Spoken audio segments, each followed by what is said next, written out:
Hi there, back with another video. I'm going to be showing you how you can create little graphics that you can use for thumbnails on your YouTube videos, even using them on your own sites and things that you have. So back on my Feather site, you can see my stats here. I've got some stats just the last 24 hours, so thank you if you've been visiting the site and using it. I need to have a look at the pages. I've not obviously done much marketing. There's no content or anything through this site. There's no organic way for people to find it as such yet. So what I've been doing, if you go to the site and view some of the pages, at the moment I was using the default image that I had across my site, which you'll see on all the blog pages. It's the image used, it's the thumbnail that I made. Let me see if I've got it here. It's the thumbnail that I made using Bird app, and it was made, I've used it on a couple of tweets and things, and it's this image, so I've used this as well. I need to go through and update actually all these graphics. I'm trying to design a graphic for the blog pages, like this page you see here. And then what I've done is I've been making a YouTube thumbnail. And I might even replace these videos with all my YouTube videos. Now the reason I'm putting them on YouTube is because I can get traffic from people on YouTube who find and search for things like Notion and Feather and build in public. So they can hopefully find them and they can come back and see what I'm building. So you can see this example here is a template or an image that I made, a thumbnail. So one tip here is if you ever make thumbnails for YouTube, pick up your phone and check what or how they look on the phone, have a look on different devices, go to different channels, try and get a view of how they look. Now one thing you can't do is kind of view a big version of your thumbnail without actually going to like someone else's phone and looking at your YouTube channel, because your videos will always display differently for you when you're logged into your account and looking at it. So one thing is you can test on desktop definitely when you go to your own channel. And one thing I noticed with the graphic I made down here, which I'll show you in a second, full size, the lesson number is being covered by the time, for example, on desktop, and that's also the same on mobile. If I switch over to Canva, the tool I'm using to make this is Canva here. This is what we're now about to walk through. I'm going to show you how I made this graphic, and then you can do the same for yourself, for your own stuff. So that image that you see there on YouTube is this image here, which is a thumbnail image, and it's going to be different to the placeholder that I'm using on the site, so I want that to look a little bit formal. Now, you've got to remember, graphics are a big thing that can draw people into viewing your videos and blog posts and everything, so they're quite important. Now, this is the graphic I'm using here on my thumbnail, so let me just do this and expand this a little bit bigger. We can zoom in. I'm going to show you how I make it and what I've done. Now you can see the background image there is that same thumbnail image that I got from the Bird app. So let's clone this. Bird app makes little, like, allows you to upload an image and then converts it into quite a nice funky social image. So you can see that behind there, which I've put in. Now, when I initially started making this, I was going for a kind of a black look, and then I wanted to put a picture of me in the corner, and then I wanted to put the Feather logo and the Notion logo in it.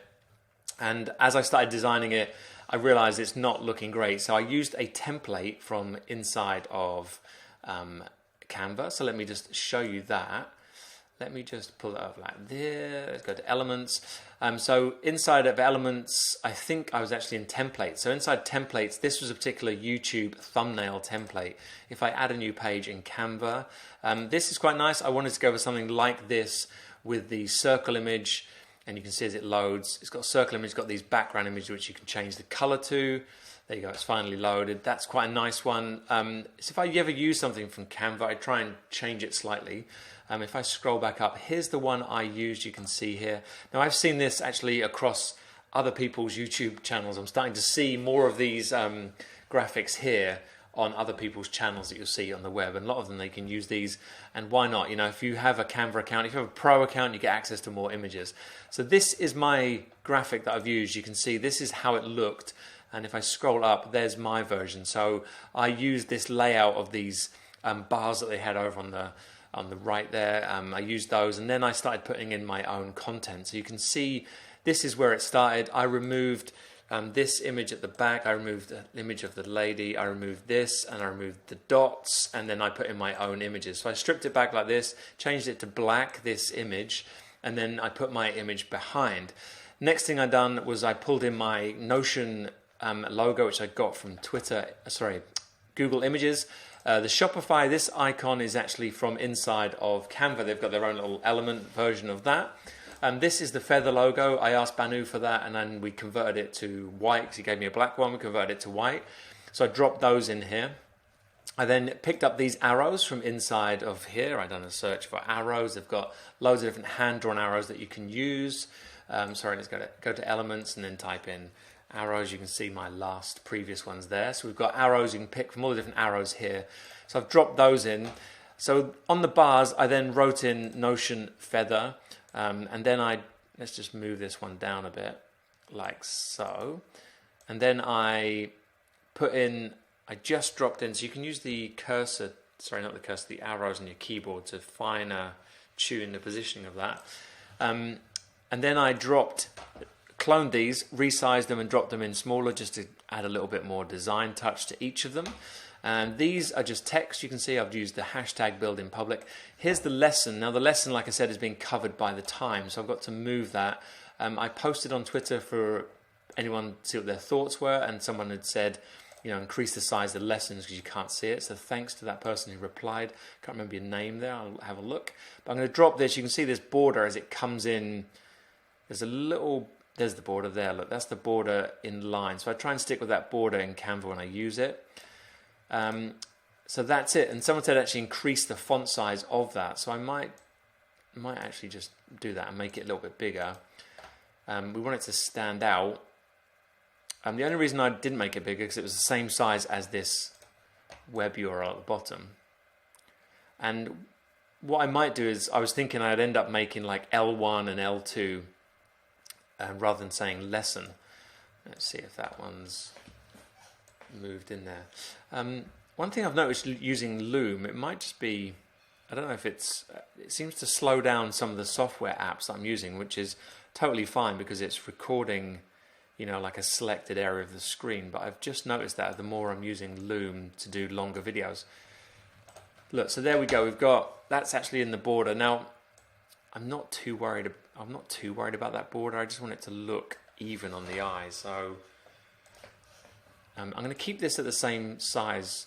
It's a little bit bigger at the moment. I think it says it's 24.2, and this one is okay. So this is, and you can click on here, look, and type 24.2. That'll take that one a bit bigger.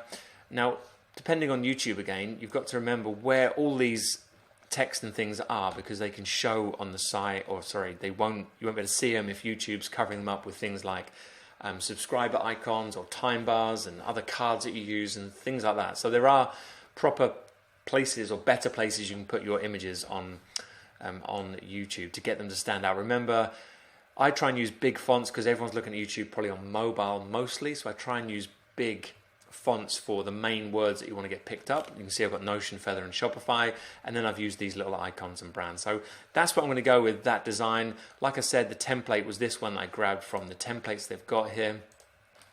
And there's also a few other ones. I've got a few more to make, so I might even tweak and change them. I quite like this layout. I would change the colors. Obviously, you put your own image in here. You can replace that. So that's nice. They've got loads of other thumbnails that you can choose in here. So that's really how I made it. And that's now an old one, so I can delete that. When I done this, I obviously imported my background image. You can see there is my Shopify sort of bird app image that I've used. I've pulled that in as well. And then this over the top is a black, just a black square with the opacity. The opacity you can't see, which comes up here. You just see it there. So just make that a bit bigger. So you can see the opacity. I've got opacity reduced on this so that you can't see behind. You can see all it is a black bar, and then I reduce the opacity. And what I'll do is I'll probably play around with that and test it. Might even go a little bit darker. So you can see I've only uploaded one at the moment on my channel, which was here. You can see just down here I've got one. So once I've made it and finalized it, I'll then upload that to all of them, and that's it, done. So that's how I make my YouTube thumbnail graphics. I could use these for all the blog posts as well, the content I'm putting out, but I think for YouTube I want them to look quite catchy or just bold as such in the eye so people can see and read what they are. And then on the website I'd probably want to have something a bit more subtle, a bit more slicker looking, and I'm going to make one of those which I'll probably style off sort of some of the Notion layouts where they have the side image comes in. I'll probably put a side of the video in, and then I'll just write what lesson it is and the name. These kind of things, I try not to spend too much time on them once they're done. I want them to be made completed, and then I can just duplicate them and change lesson 1, 2, 3, 4, 5, 6, however many that goes on. So that's really how I work when I make them. So that's it for now. Thanks for watching this video. This is how I'm making my graphics, like my Canva. I'm using Canva for this. I use Bird app for the background image to put that angle, that skew angled on the actual image I uploaded. Go and check out Bird app. Great little app. And yeah, so that's the tools, and obviously the logos I've taken from the sites, and some of them I've used some of the elements inside of Canva. They might be pro elements, I'm not sure. Thanks for watching. Back soon with another video.